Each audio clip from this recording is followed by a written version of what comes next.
thanks everyone for being here. We're really fortunate to have Marta Inés Romero from Colombia, who's going to be speaking about the very complicated situation in that country. I've known Marta Inés for some years now from our time together serving on the board of CPAS, the International Service for Peace, a human rights and accompaniment organization accompanying indigenous and campesino peasant populations in the south of Mexico.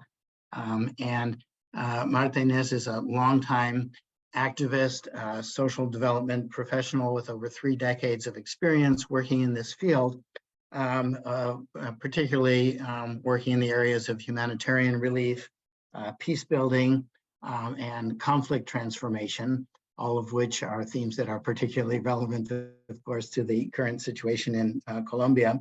And she has been focused on the Colombian internal armed conflict. Many of you know that Colombia had the longest running armed conflict in Latin America, which sort of came to an end with the 2016 peace accord, but the challenges remain, and that will be one of the subjects that we'll be hearing more about this evening. Marta Inés is also the newly elected incoming Secretary General of Pax Christi International. Congratulations, Marta Inés. Good luck with the challenges in that very large role. Marta Inés is dedicated to the practice and philosophy and strategies of active nonviolence, particularly focusing on grassroots community development and gender equality. She's going to be talking with us about events since the 2016 peace accord, but also since the recent presidential election in Colombia, where for the first time in that country's history, a leftist government has been elected, Gustavo Petro as president, a former guerrilla with the M19 organization, and Francia Marquez as vice president, an Afro-Colombian environmental activist, water and land rights defender. So it's an interesting, potentially transformative moment in Colombia. And more generally, this is an opportunity to reflect on issues of conflict transformation, and peace, and how peace is more than just the silencing of the guns, but that's only the beginning of a very long process of creating what Dr. Martin Luther King Jr. Called a positive peace, rather than just a negative peace of the absence of direct physical violence. With those daunting challenges, but also exciting opportunities ahead in Colombia, we're very happy to hear Marta Inés Romero speak to us about the future of Colombia and what it means for the rest of Latin America and the world. Marta Inés, thank you. Thank you very much, Rich and Marianne. It's nice to be with you tonight to share some ideas about the Colombian conflict, the situation right now, some kind of ideas about what happened after the peace agreement was signed, and what are the big hopes for this current government. And at the same time, there are some challenges that we are facing as Colombians, and the impact of this new administration in the region and towards the U.S. Government policy, foreign government policy. So I will be supported by a PowerPoint presentation just to have some ideas followed, but please write your ideas when you consider pertinent in this matter. So my speech has the name of Colombia at a Glance, Challenges and Opportunities. Coming back from the peace agreement in 2016, unfortunately, as it was said by Rich, the silence of the weapons is not a peace. A peace agreement was not a peace for us, mainly because there were a lot of opposition of the former administration, the Duque administration, but because violence comes critical and has roots, deep roots in inequality, poverty, etc. So this background gives you an idea of what is the picture that this new administration received. First, the illegal multi-actor dispute for social and art control in urban and rural areas. So the peace agreement was signed, and unfortunately, it was soon that some part of this former FARC guerrilla decided not to follow the agreement and then come back to the mountains.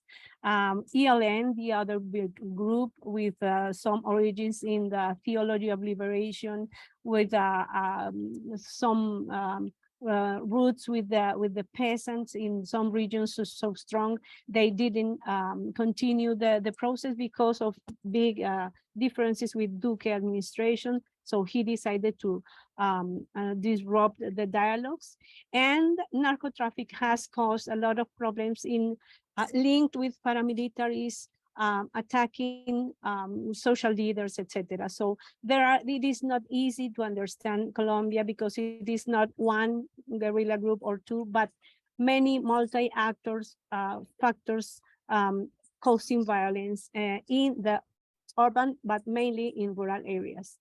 Of course, land dispossession. Up to now, it is at least 20 million acres that has been stolen or changed the land possession by drug lords, by people, rich people, that has many businesses there. So it has caused a lot of displacement. So it is calculated around 7 or 8 million people displaced since 1996.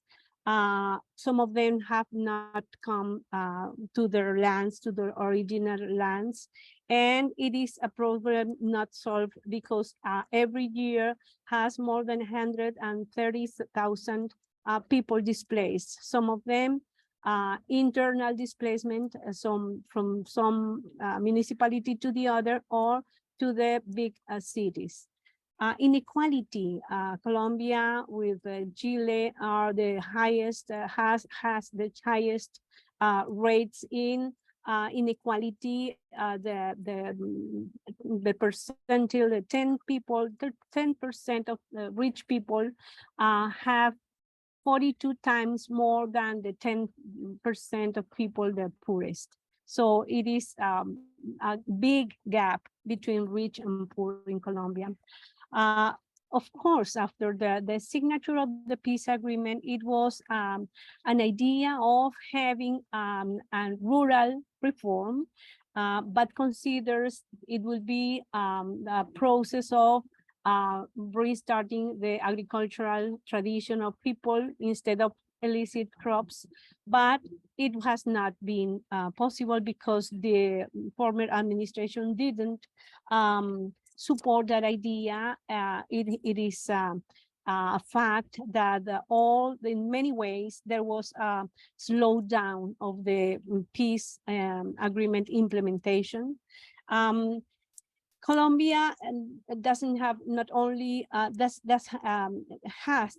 corruption, high levels of corruption, and traditionally a weak institutional framework, and it is supported by illegality, by drugs, by illegal mining, etc.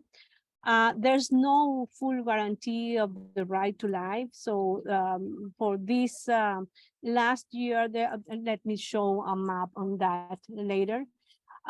The impunity is more than 90%. There's a lack of access of justice. There are corruption with some judges, etc. And there are some challenges for us in terms of the extractive mega projects. And when I said extractive, it is a problem for all our global south. It is present in Brazil after Brumadinho, mining damage almost around 300 people died. But it is also in Colombia, in Honduras, as Anne-Marie said. So Marianne, so it is mining, but also agro businesses in the Amazon. Most of this land in FARC has been provoked by interest in oil palm with other businesses and hydroelectrics that has been proved, big hydroelectrics dams that cause a lot of environmental problems, and social mobilizations. Let me share with you that during the social mobilization, it was more than 46 people killed, and there was a lot of demonstrations. Most of them were non-violent. There was pacific, but the repression was at the top of the day. So luckily, it was recorded. It was online, on time, registered, and it was a way to move more people and to have a lack of from international community. There was a bad image of this current former government Duque, and the way it has protected the police, who has been violated human rights of the people mobilizing, etc. So with this background, then Gustavo Petro, let me show this map, that it is important. In the right, you see killings of people, social leaders, human rights defenders, former combatants. It is from January 2016 to the 31st of December 2021. You see the map. It is everywhere. There will be human rights abuses and violations. And these have been decreased from the 1st of January to the 31st of October 2022. It doesn't mean that there's no violence in Colombia, because the origins of the violence has not closed, but there are a decrease because of many of the dialogues that are moving from the current government. So in this context, it is where when Gustavo Petro and Francia Marquez responded to this. Why? Gustavo Petro comes from being the mayor of Bogota. It has a lot of accusations against his performance. All of them has been free of charges, so it was not guilty for that. And of course, it was not caused after this. And but he got some interesting figures in the poorest people, poorest neighborhoods in Bogota. So it counts to begin to go to everywhere in Colombia. And mobilizations show that the young people, that the poorest people, the ethnicity, were represented by him, and of course by Francia. Most of the people in Colombia voted for Francia more than for Petro, because she comes from a poor neighborhood. She was a leader against mining, against a dam. So she studied, and at the same time, she was a cleaning lady. When she was studying her career, she's a lawyer. So it reflects the other Colombia that has not been reflected in any other candidate or in any other president. So it is the first time that government from the leftist and center leftist parties come together to feed the life, as it said here. And it has been said also that Petro and the M19 guerrilla was not a socialist or communist guerrilla. So it was a nationalist guerrilla. So it counts, because if you review some of the declaration in the late 70s and early 80s for M19, that some of the main issues Petro is implementing now are stated there. So you can see a coherence narrative from Pedro, and in that way. So I want to share with you almost 2 minutes video. Please confirm if you can hear. Hay que sacudirse la tristeza que otro tiempo nuevo empieza en la casa nuestra. En el Pacífico, en la sierra y en la selva, la semilla de la fuerza se cosecha. Vamos a curarnos el dolor. Vamos a alimentar la vida. Vamos a volver a ver el sol. Vamos a alimentar la vida. Porque es necesario caminar con corazón, movimiento, sabrosura colectiva. Porque tenemos memoria y nuestra causa en la vida. Somos el cambio en la historia de esta tierra tan herida. Hablemos de pacto para la vida, por un país que defienda las garantías, que en el campo se reviva la semilla. Somos la fuerza común que cuida la pacha, la paz, la dignidad popular. Un camino seguro, sin hambre, con oportunidades. Hoy la juntanza es la clave para proteger la casa grande en donde soñamos como comunidades. El dolor. Vamos a alimentar la vida. Vamos a volver a ver el sol. Vamos a alimentar la vida. Vamos a alimentar la vida.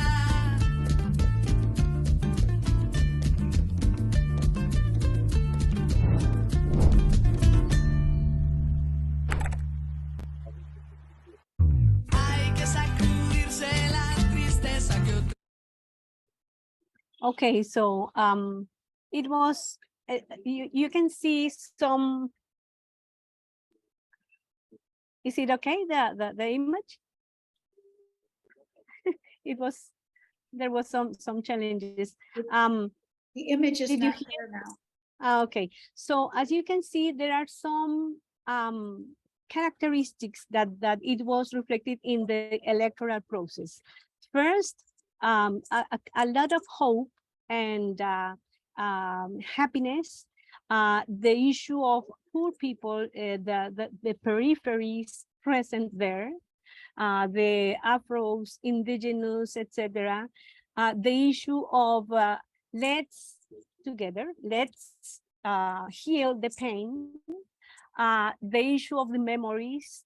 So Gustavo Petro was the only candidate who decided to support the Truth Commission report. That it is a big report with many recommendations that tackle with the key issues, the structural issues to repair, to look for justice, to look for non-repetition of violence in Colombia. So in that way, I think it was one of the main characteristics that caused that some people decided to vote for Petro and Francia. I'll continue sharing this just to continue analyzing some ideas about the total peace. So Petro is talking about total peace. What is it look like? First, I want to say that it is a very audacious initiative. It is nobody at the beginning, including me, believed that it was possible to have simultaneous dialogues with many, because those many are politically insurgency. It is the ELN, maybe some of the dissidences of FARC that didn't sign the agreement.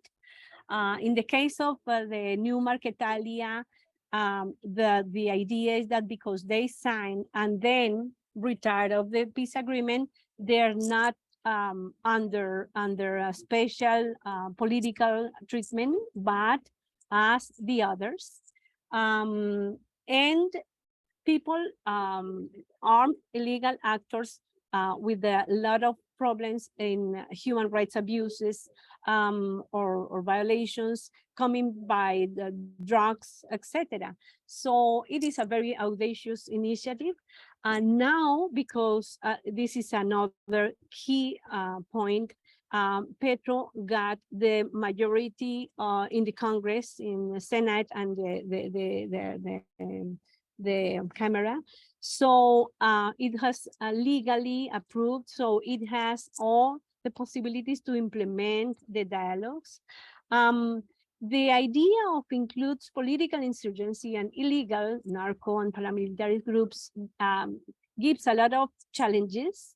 Of course, the process of the ELN is a hope of light in terms of conflict transformation. We need to sit and to negotiate a peace with them. The idea of having other non-political illegal actors, the treatment, it would be not negotiation, but the submission to justice, and it is based on the U.S. legal program, justice program. The submission, some people say they're false, identify routes of narco traffic, identify people supporting them in the institutions or the army, and then they will give some transitional justice. With the ELN is another process. As I said, the new Marquetalia, they have a treatment not as the ELN because it is not considered now an insurgency because of their drugs influence, but also because they signed and then refused to continue in the process. Again, because during Duque administration, it was not possible. Peace is taken as a state policy, and there's an opposition, but from the first time, the day after Petro was elected, he met with Uribe. So all of us were surprised because Uribe has reflected the right wing in Colombia.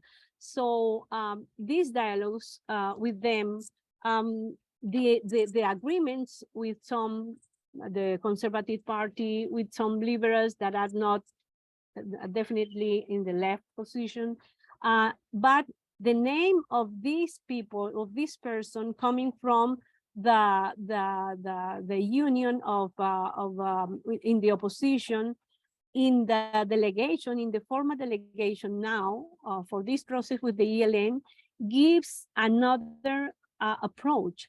Petros is an open man, a pragmatic man. He considers it is important to have some person like this man, Lafaurie, from the opposition in the official delegation in the dialogues with the ELN. So it makes a difference in what it has been considered the traditional standards of conflict of a dialogue with the guerrilla. In the legal approval by the Congress included not only the dialogues with different armed illegal multi-actor factor, but also the new social service that it has been a demand by many young people against the military services. So it is an option included in the law. So now many people, many young men that don't want to go to the military services could opt for social service. So it is new. The military services continue.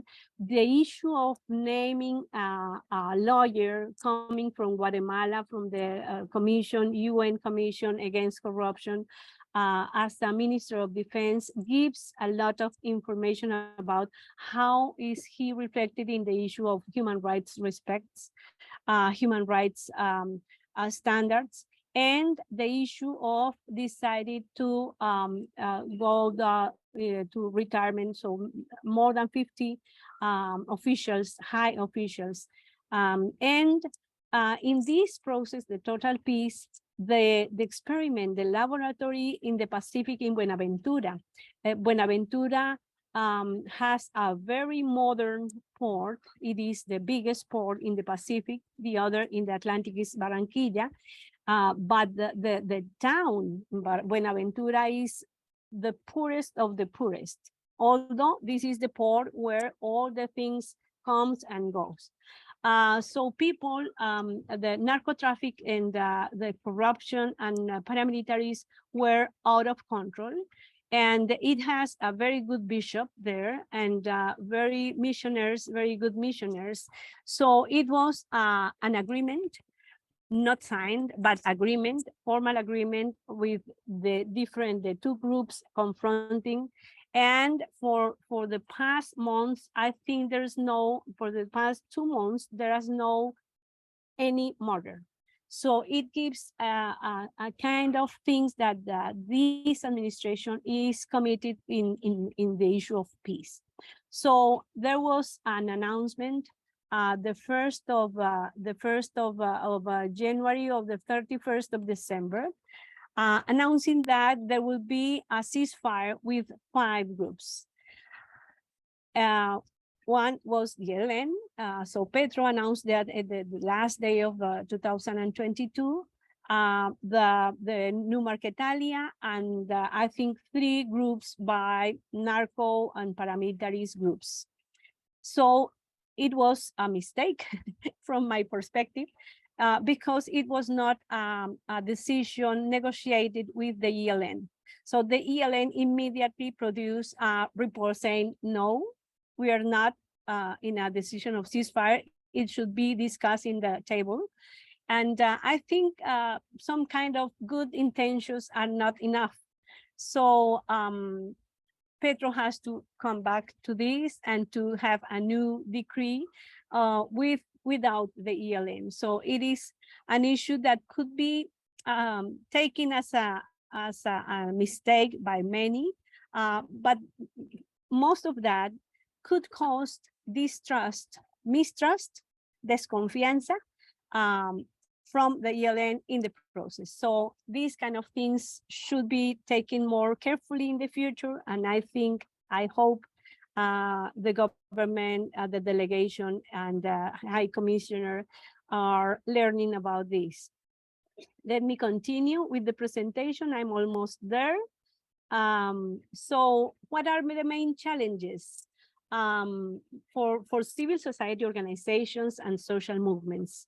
I think it is a global issue, but the impact on poverty, the economic crisis is affecting all of us. And because there are many rich people from before Petro won or took the presidency, they are taking their money out of the country. And it is an economic crisis, and it will be impacted the purposes.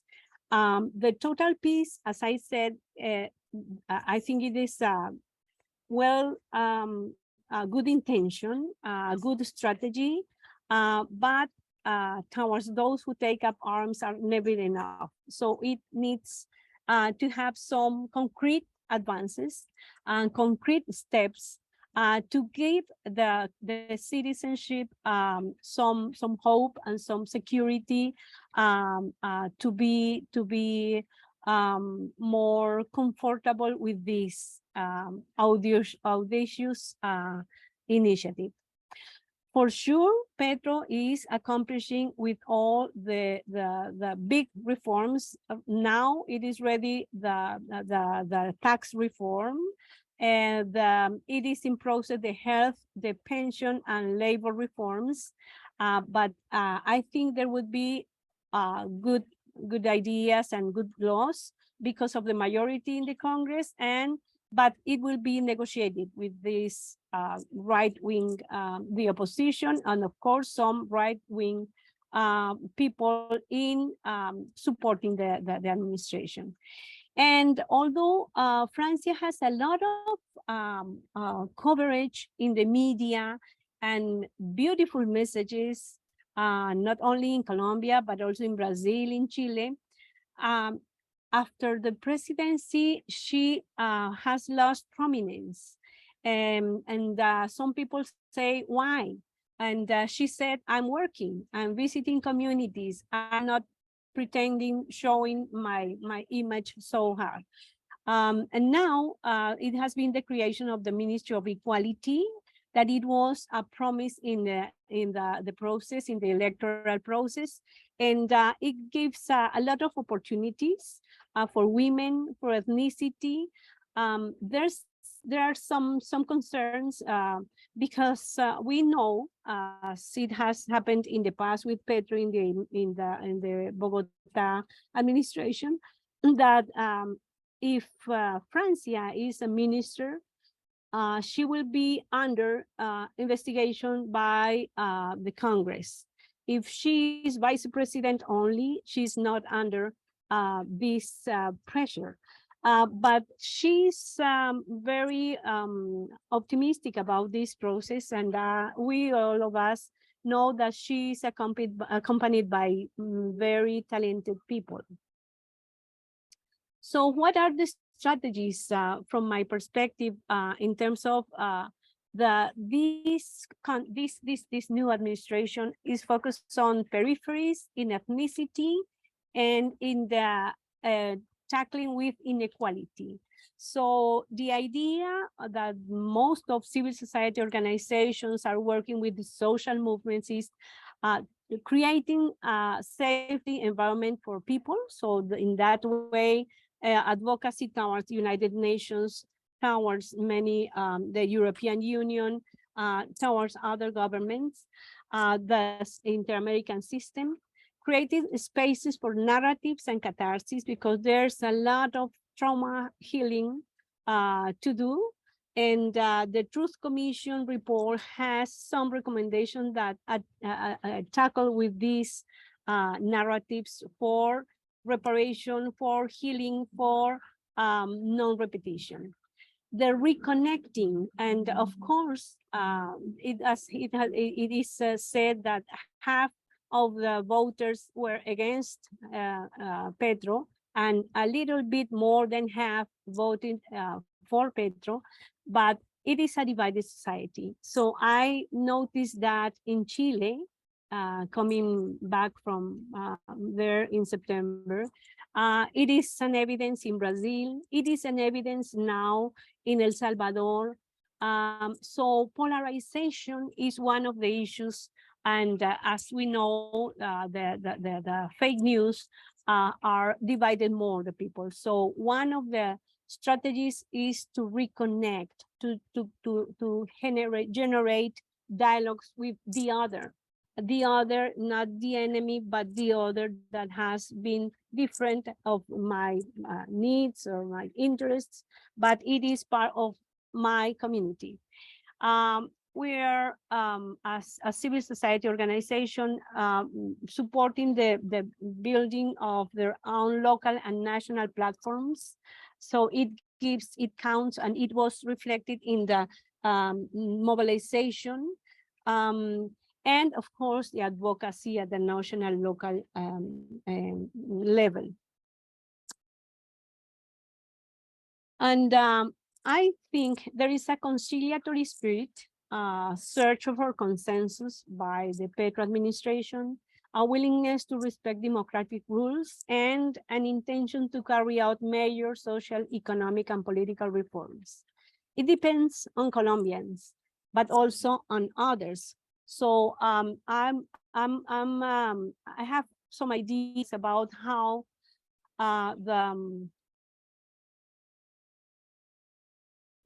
how the government, the Petro administrations is related now with the US government policy in many ways. So there's a lot of advocacy to get the support for the total peace proposal. And it has been reflected in the good way. Petro is pushing a lot with his leadership that is reflected in New York towards the United Nations, in Egypt, in the COP27, about the climate crisis and how to tackle with this. And it is reflected also in the drugs policy. It has not been effective from Plan Colombia, many damages, environmental, or the spread of glyphosate, how do you say, glyphosate? And also we need to tackle with climate crisis in a more integral approach. The issue of migration, because Venezuelans, we are a rich country to the north, and the imbalance of the free trade agreements. So it is a big push for the USG administration. And as I said, there are some uncomfortability by the Biden administration, because Petro is so direct to him, no? And last reflection is about the leadership Petro are reflecting to the people, because the 100 days of the possession, it has around 60% of support. Duque has 35% in the first 100 days. Towards the UN and the COP25, 27, and the leadership by Francia Marquez. I think we have to accompany that leadership in terms of women, the ethnicity. She's remarked the issue of we have to until dignity is our daily life. So I think the leadership in the region has reflected in dialogues with Mexico administration, with Brazil, with Chile. With Nicaragua, Petro has been more critical, but not confrontative. So he, as I understand, he has a very good relation with the churches, Catholic and other churches, supporting him in the campaign. Many people from Mennonites, from Presbyterians, etc., supported the campaign. And he met the Pope Francis, and as I know, he is trying to support some kind of dialogues, because the Nicaragua's administration has rejected the support by many. So it is an issue. And in terms of the dialogues and the good environment with Venezuela, I think it has been an alleviation for many entrepreneurs, the people in the border, of course, many migrants with some programs. So I think it is a leadership that could be in a good way, reflecting the new position of Colombia in this geopolitical context. So this is my idea, just to contribute to the dialogue. Thank you.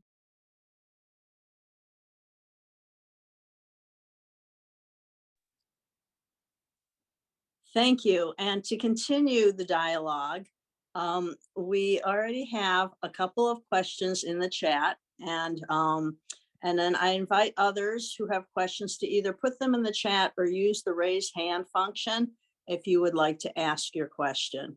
So I'm going to start with the first one we received from Marnia Hardy. And Marta, she thanks you so much for speaking to us this evening. And she's happy to see Colombia take a new direction with leadership. And she thinks it's the right direction and that more perspectives will be representative.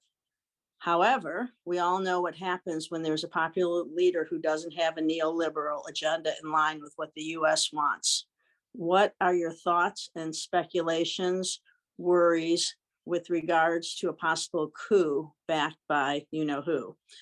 Do you think that if this new government is effective, that this could set a new standard for the rest of Latino America?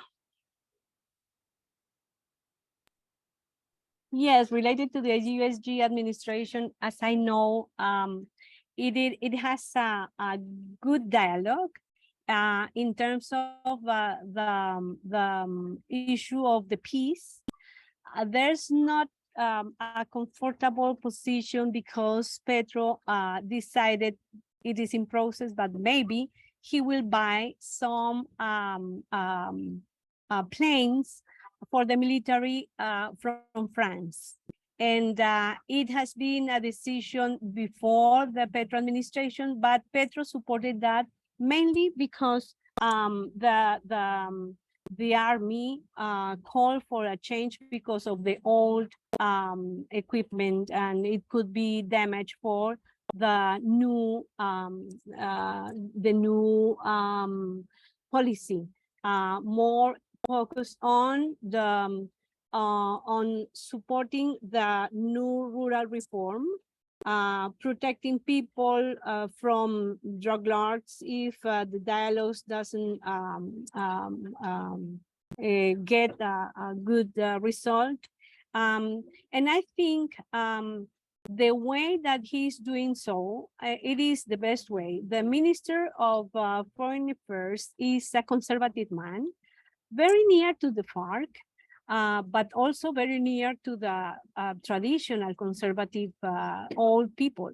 And he is well respected at the US level. So I think it is a combination of economic issues. Of course, there will be some tensions if when Petro begins to negotiate or to promote a negotiation of the free trade agreement. There should be problems. In the issue of peace, it is more proactive support by the US administration.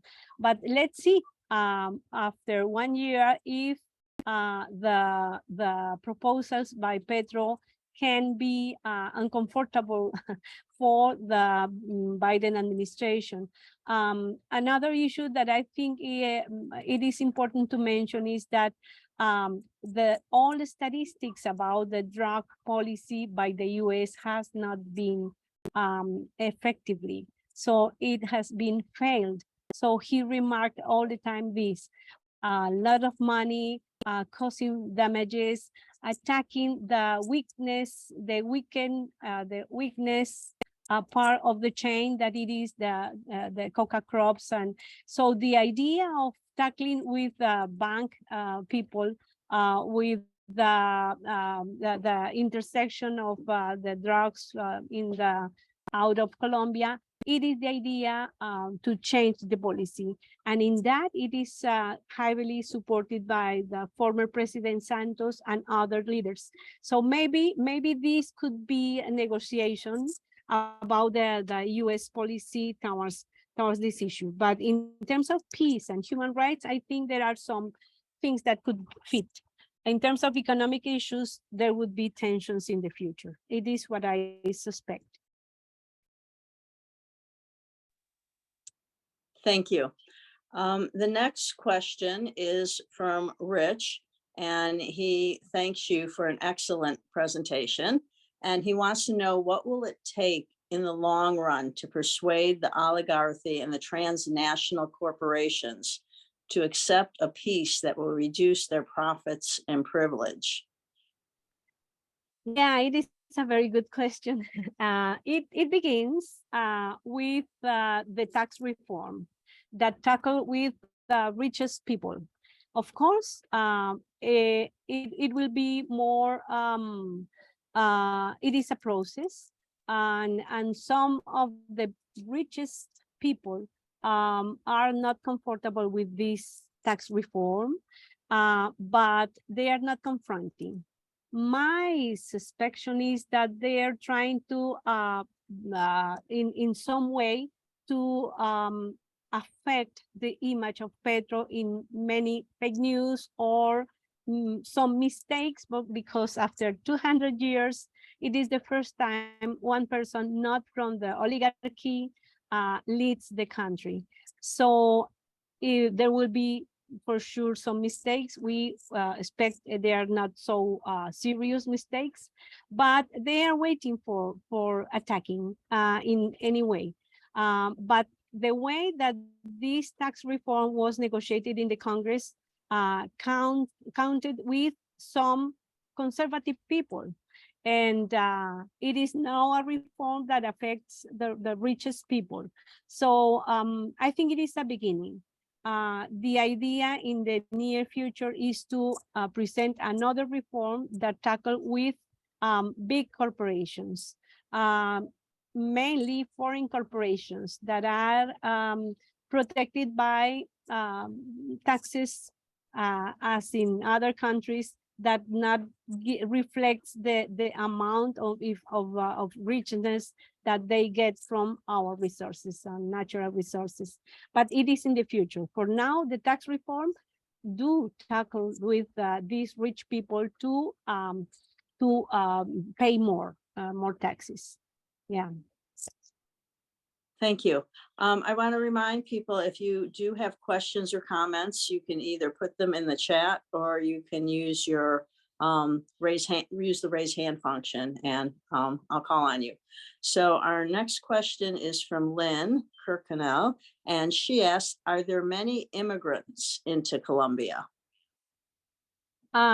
People coming to Colombia, you selling, because yeah, it is 1.5 million around Venezuelans mainly.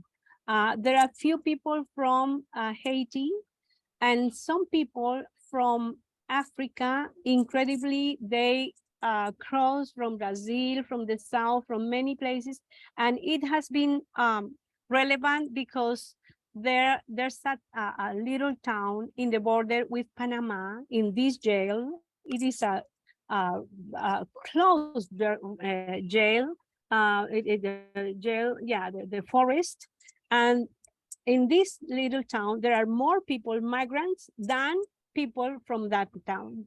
It is 12,000 people waiting for crossing the border illegally with human trafficking, in many ways, drugs, sexual labor, weapons, forced to do so, people looking for crossing the border to go to the US. So many Africans, but most of them are Venezuelans. Some of them have been covered by Duque at the end of his administration with a special protection law, just to promote a good image because they suspect they are going to lose the elections.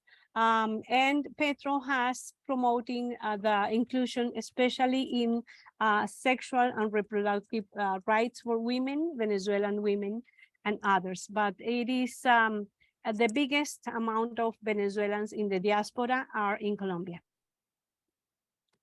Thank you. Now Marianne has a question for you and she'll ask it. Yes, thank you. Thank you so much, Marta Inés, for such a great presentation. I have to say that I have a lot more hope after listening to you, and which is, you know, always important. And but you're very practical too. There's hope sitting on one shoulder, and then the challenges on the other shoulder. I was very taken with, I wanted to say, I put it in the chat, but I'm going to say it out loud here, that we had the great privilege many years ago when Francia was working so hard to stop the mining in her region, and she came through, I think, with Witness for Peace through the Midwest, and we hosted her here in Ann Arbor and had her speak, and she stayed at my home, and now she's the vice president of Colombia. I mean, it's just amazing. But you talked about her losing some prominence since the election, and of course that happens to vice presidents. I think it does here. We have not heard or seen very much of the U.S. vice president since after the campaign and since the election. But I'm very interested in, I know that you seem to say how close she is to the people. And of course, she represents so much. She represents the women. She represents the Afro-Colombians. She represents people who have lived in poverty and had to work very hard all their lives to scrape together all of that.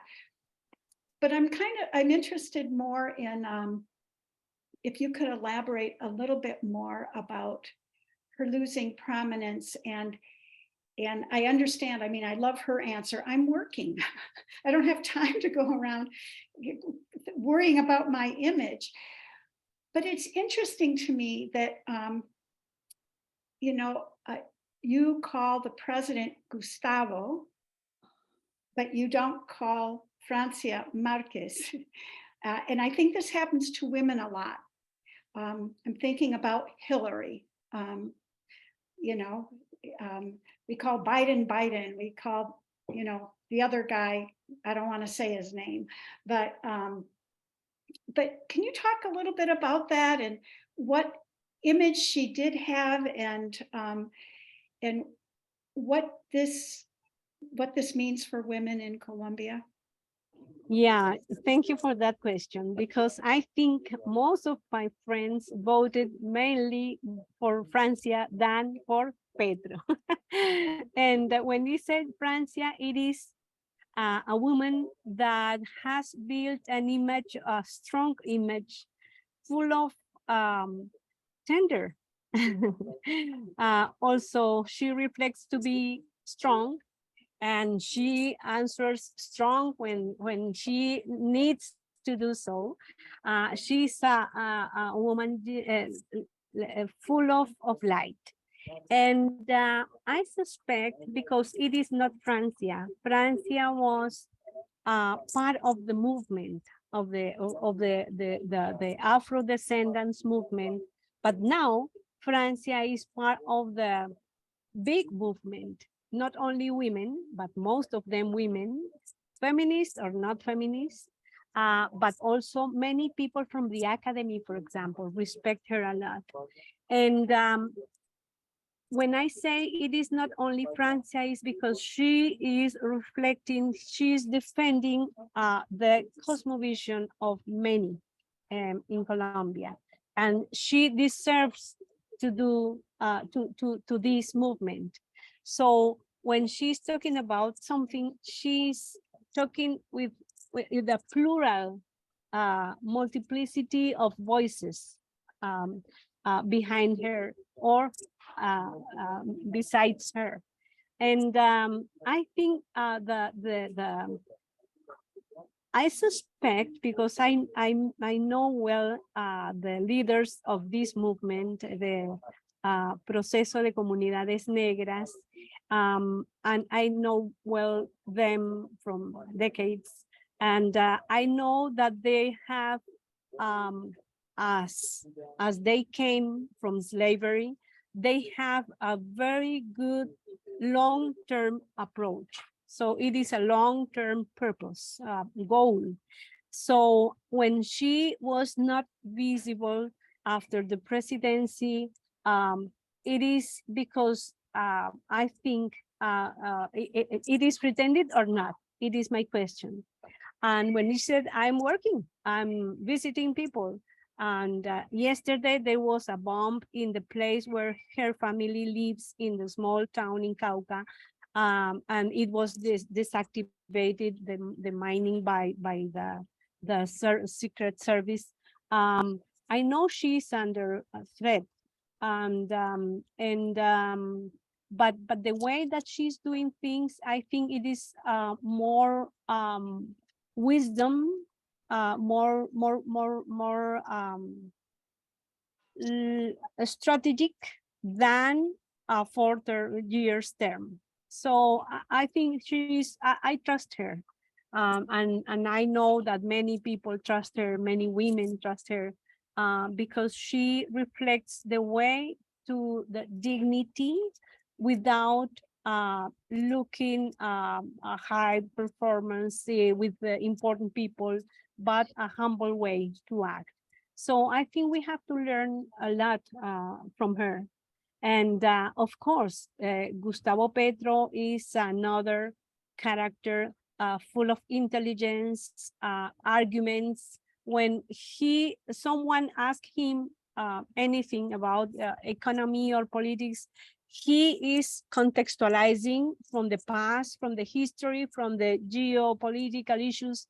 So he's a wisdom also. But Francia, I think it is a treasure to be careful, that need to be care. Hmm? Okay. Thank you. Thank you. We have a couple more questions in the chat. Nizar wants to know, is the coalition of electoral activist trade unions behind President Petro under any threats for the years to come? Unfortunately, my answer is yes. The thing that happened 2 days ago in Brazil, it could happen in some way in Colombia. Yesterday, I received from a group. I'm a peace practitioner, so I'm insisting keeping some chats in WhatsApp with people that don't think like me. But yesterday, one of these groups in Medellin shared a video that puts the Colombian bandera. How do you say bandera? Flag. With the anthem in the front, and then people in a voice enough saying it is time to demonstrate that Gustavo Petro is not accomplishing with any of the things that he promises. So Colombianos, go to the streets, organize and things and change the things, because he's not our president. So when I listen to this, it is fake news, but it is an anonymous man. There's no more information about when are you going to mobilize, because it is democracy. You have the right to express your disagreement with the government, but these kind of things shows that the dangerous people affecting society, affecting democracy in Colombia are acting in some way, are planning in some way. So I think we couldn't say there's no threat. Unfortunately, there would be threats. Unfortunately, some of the laws, including the weapons, the permission to get weapons, is not in favor, because Petro has said that in the Congress there will be a law to restrict the use of weapons. So many threats could be. So I say that the security measures should be reinforced in this way. And I saw another question about the ELN members. Yeah, Luca. Thanks, Luca. It is another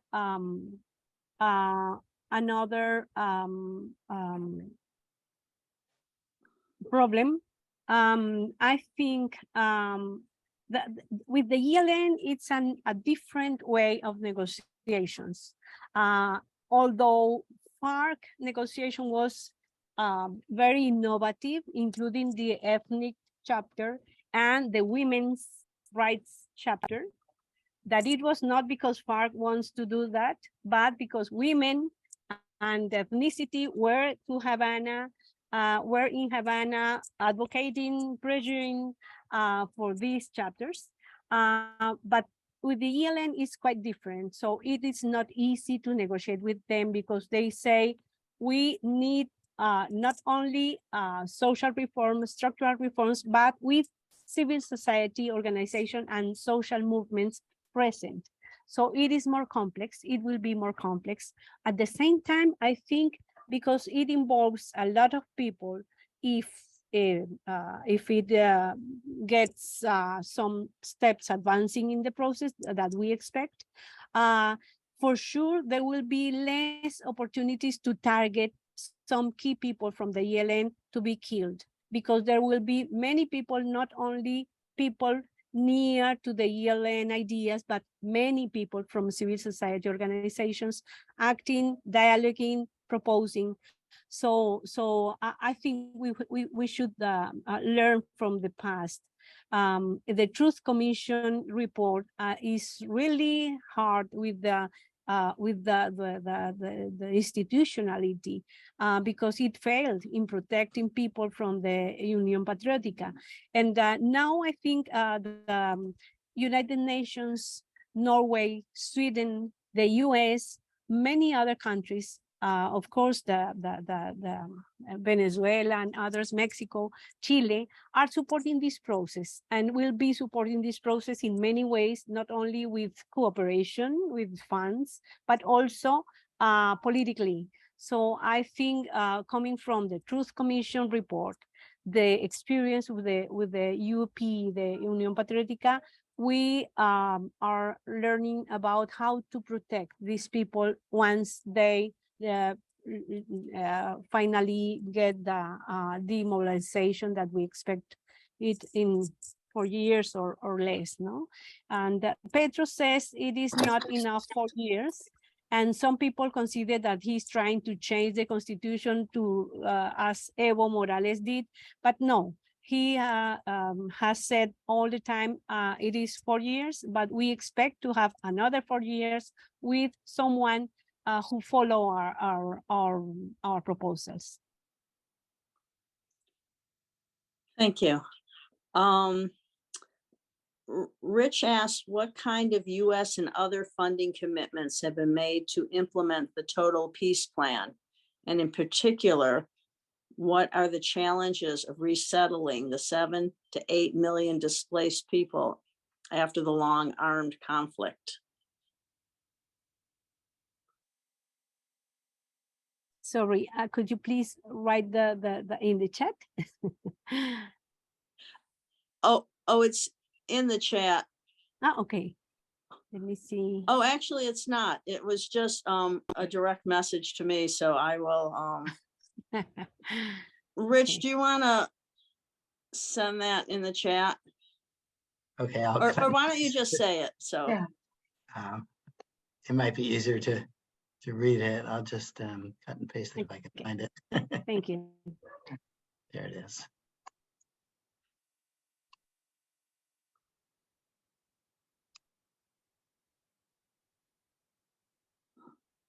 Yeah, as Nizar says, the Bolsonarismo is really dangerous, and it is the same in El Salvador with our friend from Share will share with you the situation Salvadorans are suffering this time with the assembly in favor of him, etc. So it is a dangerous situation now. What kind of US and other funding commitments have been made to implement the total peace plan, and in particular, what are the challenges of resettling? Yes, there wouldn't be, there's no, for now, the plan, as I understand from the High Commissioner is to prepare the scenarios for dialogues. And as I understand, there are different teams for each group leading the dialogue, because as I said, with ELN, there will be, and the dissidences of FARC, there would be maybe, there will be for sure for ELN and negotiation with the insurgency as international law allows that.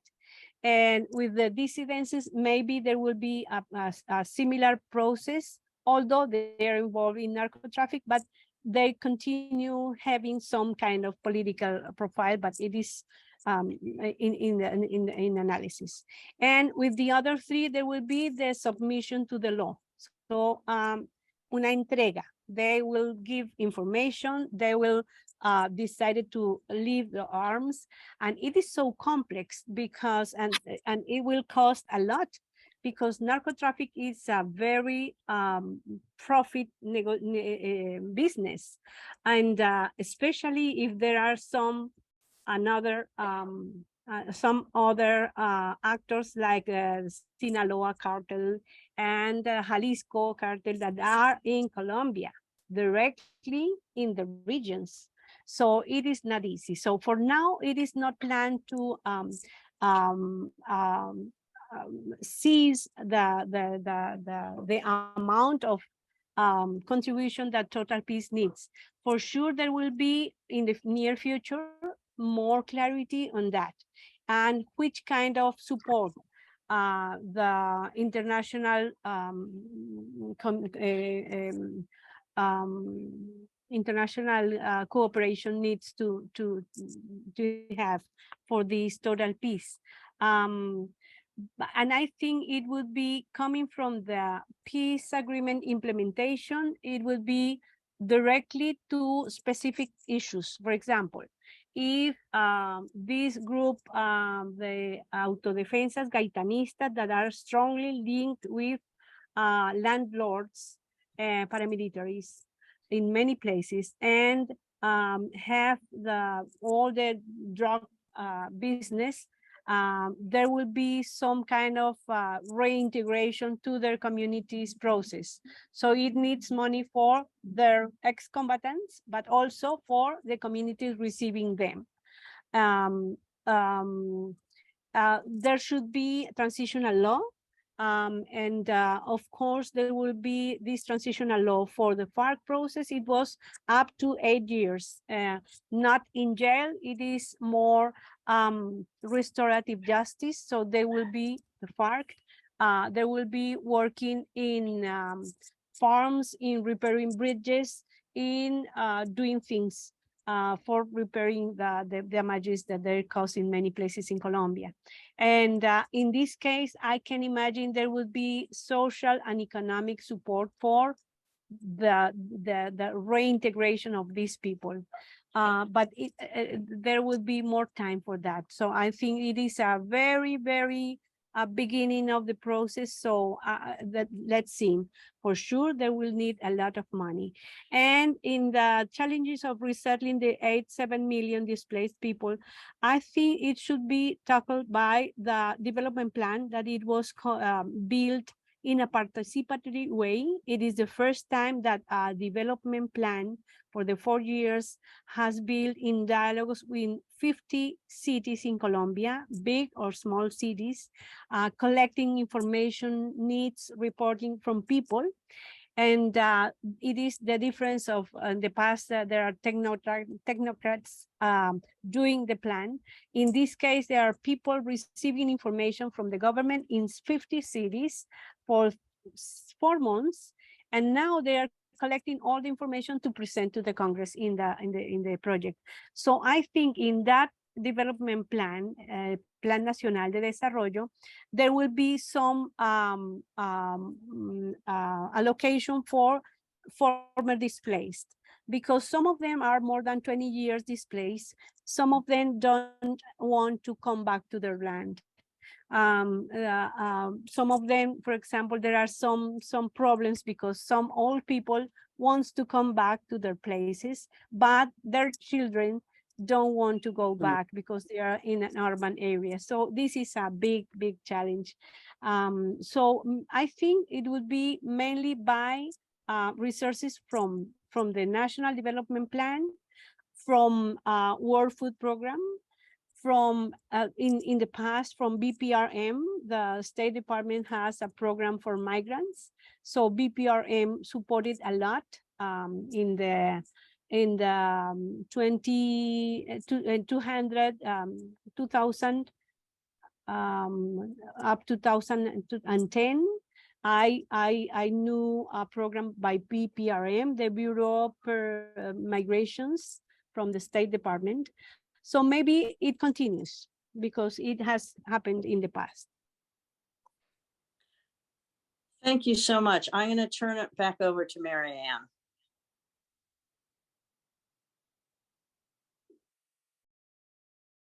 Okay, here I am back again.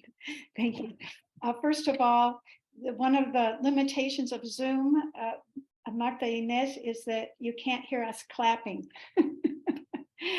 Thank you so much. We can just, through me, everyone says thank you for a very comprehensive presentation Thank on you. what's happening. And you have answered a lot of very difficult questions very well. Yeah, there's hope, but Yes. we have to be aware that there are some challenges. One of my worries is that the Petro administration has taken a lot of big of talented people from NGOs, for example. Yes. Yes. So it is a risk because NGOs are civil society, and civil society or advocates towards the governments or support some ideas, but it is not government. And so now are people from civil society organizations, from NGOs, working as officials in the administration. So it is a risk just to be aware.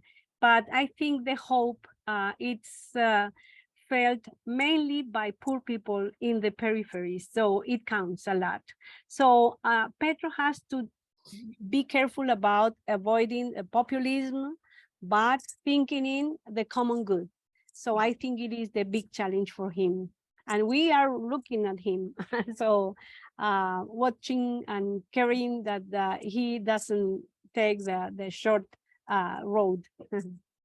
And we want you to know that we are watching and caring as we have been and as we've watched for the too many years of civil war and repression and human rights violations, and that we want to be in solidarity with the people of Colombia and to do our part about our country's policies and what we will support. And I really hope we'll support Total Peace, because I am very upset about us supporting Plan Colombia for so long. So we bring our Thank you. Thank you for inviting me. You're very welcome. And we bring this evening to an end. Thanks to everyone who is here that tuned in and that stayed till the end. We hope that you will come back. We thank you so much for being here. And we thank the University of Michigan, Latin American and Caribbean Studies for their support for this series. And if there's nothing else, I bid you all a good night.